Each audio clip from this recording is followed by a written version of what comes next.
নিজের জন্মদিন বাদ দিয়ে আমি যদি কারো জন্মদিন নিয়ে খুব এক্সাইটেড থাকি সেটা হচ্ছে মায়ের জন্মদিন। আর প্রত্যেক বছর ইচ্ছা থাকে মায়ের এই জন্মদিনে মায়ের পছন্দ মতন কিছু জিনিস রেঁধে বেঁধে মাকে খাওয়াবো।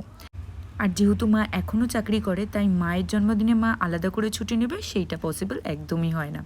কিন্তু তারপরও সকাল সকাল যতটা পসিবল হয় মার পছন্দের কিছু রেসিপি আমি প্রত্যেক বছরই বানিয়ে থাকি। কিন্তু মজার একটা ব্যাপার হলো এত খাবার দাবার বানালেও আমি পায়েসটা কোনো দিনই করিনি।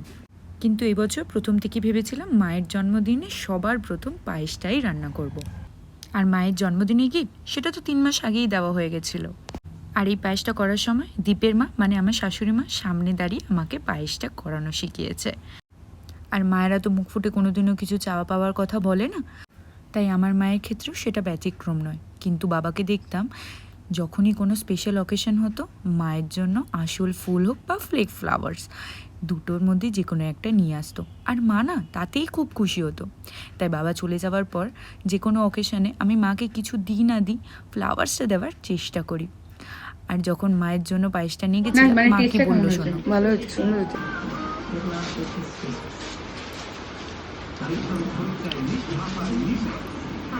ভালোই হয়েছে। দীপ তো গরম পায়েস খেতে খুব ভালোবাসে, তাই মায়ের জন্য নিয়ে যাওয়াতে ও আর লোভ সামলাতে পারলো না।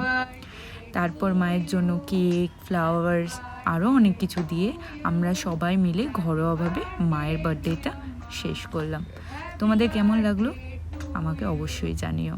আর মা তুমি ভালো থেকো, সুস্থ থেকো, আমাদের পাশে ঠিক এইভাবে সারাটা জীবন একটা পিলারের মতন হয়ে থেকো।